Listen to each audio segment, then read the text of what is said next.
புதுச்சேரியில் விஜய் ரோட் ஷோவிற்கு அனுமதி அளிக்க முடியாது என்று கூறியுள்ளதாக தகவல் வெளியாகியுள்ளது. கூடுதல் தகவல்களை செய்தியாளர் அக்பர் அலி கூற கேட்கலாம். அக்பர் அலி, என்ன காரணமாக சொல்லப்படுகிறது? மேலும் விவரங்கள் என்ன?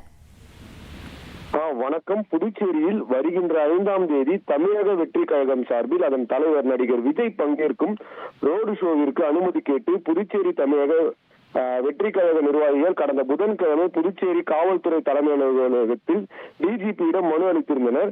அதன்படி காலாப்பட்டு முதல் கன்னிக்கோயில் வரை நடைபெறும் ரோட் ஷோவில் தமிழக வெற்றி கழக தலைவர் விஜய் உரையாற்ற உள்ளதாகவும் அந்த மனுவில் குறிப்பிடப்பட்டிருந்தது. அதனைத் தொடர்ந்து புதுச்சேரி முதலமைச்சர் ரங்கசாமியை அவரது அலுவலகத்தில் சந்தித்து தமிழக வெற்றி கழக நிர்வாகிகள் அனுமதி கோரி மனு அளித்தனர். மேலும் ரோடு ஷோ நடத்த இன்னும் 3 நாட்களே உள்ள நிலையில் காவல்துறை சார்பில் எந்தவித அனுமதியும் வழங்கப்படவில்லை.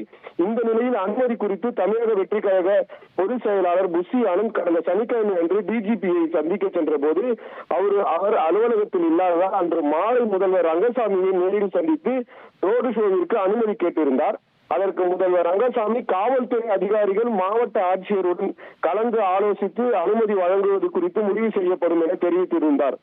இந்நிலையில் ஆனந்த் இன்று 2வது முறையாக ஐஜி அஜித்குமார் சிங்லாவை அவரது அலுவலகத்தில் சந்தித்து அனுமதி கோரியிருந்தார். தொடர்ந்து வெளியே வந்த அவர் விஜயின் ரோட் ஷோவிற்கு அனுமதி கிடைக்கும் என்று நம்பிக்கை உள்ளதாக தெரிவித்தார்.